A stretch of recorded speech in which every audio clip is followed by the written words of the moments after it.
Movie fan മീഡിയയുടെ പുതിയൊരു വീഡിയോയിലേക്ക് സ്വാഗതം. മലയാള സിനിമയിലെ യഥാർത്ഥ അച്ഛന്മാരും മക്കളും ആരൊക്കെയെന്ന് നോക്കാം.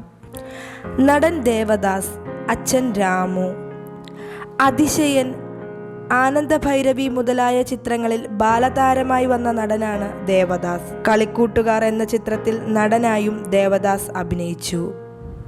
അച്ഛൻ രാമുവും മലയാള സിനിമയിൽ ഒട്ടനവധി സിനിമകളിൽ വേഷമിട്ട ആളാണ്. നടൻ സുജിത്ത്, അച്ഛൻ Sudhakaran Nair. Fandom, English medium, Pattabhishekam എന്നിങ്ങനെ നിരവധി ചിത്രങ്ങളിൽ സുധാകരൻ നായർ അഭിനയിച്ചിട്ടുണ്ട്. നടൻ സുധീർ, അച്ഛൻ Karamana Janardhanan Nair.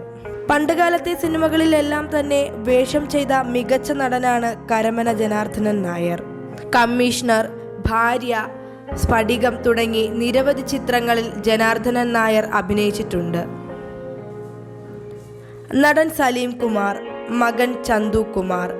Malik, love in Singapore തുടങ്ങിയ ചിത്രങ്ങളിൽ സലീം കുമാറിന്റെ ചെറുപ്പകാലം അഭിനയിച്ചത് ചന്തു ശ്രീകുമാർ ആണ്. അടുത്തിടെ ഇറങ്ങിയ മഞ്ഞുമൽ ബോയ്സ് തുടങ്ങിയ നിരവധി ചിത്രങ്ങളിലും ചന്തു കുമാർ അഭിനയിച്ചു. ഇതിഹാസ നടനാണ് കുതിരവട്ടം പപ്പു. പപ്പുവിന്റെ മകനാണ് ബിനു പപ്പു. നടൻ വിജയരാഘവൻ, അച്ഛൻ NN പിള്ള. നടൻ, നാടക സംവിധായകൻ, INA സ്വാതന്ത്ര്യ സമര നായകൻ തുടങ്ങിയ പല മേഖലകളിലും കഴിവ് തെളിയിച്ച ആളാണ് NN പിള്ള. നാടകാചാര്യൻ എന്ന പേരിലും അദ്ദേഹത്തിന് ബഹുമതി ലഭിച്ചിട്ടുണ്ട്. കാബാലിക, നാടോടി, ഗോഡ് ഫാദർ തുടങ്ങിയ ചിത്രങ്ങളിൽ NN പിള്ള അഭിനയിച്ചിട്ടുണ്ട്.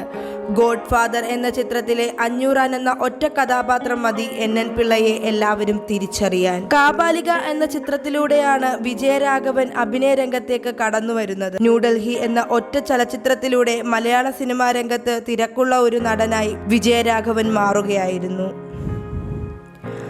മണിയൻ പിള്ള രാജു, മകൻ നിരഞ്ജൻ രാജു.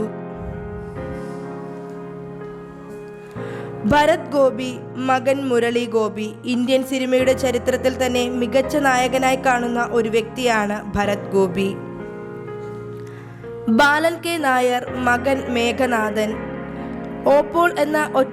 ഓപ്പോൾ എന്ന ചിത്രത്തിലെ അഭിനയത്തിന് ദേശീയ അവാർഡ് ലഭിച്ച ആളാണ് ബാലൻ K നായർ. ചന്ദ്രനുദിക്കുന്ന ദിക്കിൽ, ക്രൈം ഫയൽ, ഉത്തമൻ തുടങ്ങിയ നിരവധി ചിത്രങ്ങളിൽ മേഘനാഥൻ അഭിനയിച്ചിട്ടുണ്ട്. രാഘവൻ, മകൻ ജിഷ്ണു. പ്രേം നസീർ, മകൻ ഷാനവാസ്. ബാബു ആന്റണി, മകൻ Arthur Antony. Idukki gold, great escape തുടങ്ങിയ ചിത്രങ്ങളിൽ ബാബു ആന്റണിയുടെ ചെറുപ്പകാലം അഭിനയിച്ചത് ആർദർ ആന്റണി ആയിരുന്നു. കൂടുതൽ എന്റർടൈൻമെന്റ് ന്യൂസിനായി ചാനൽ സബ്സ്ക്രൈബ് ചെയ്യുക. വീഡിയോ ഇഷ്ടമായാൽ ലൈക്ക് ചെയ്ത് സപ്പോർട്ട് ചെയ്യുക.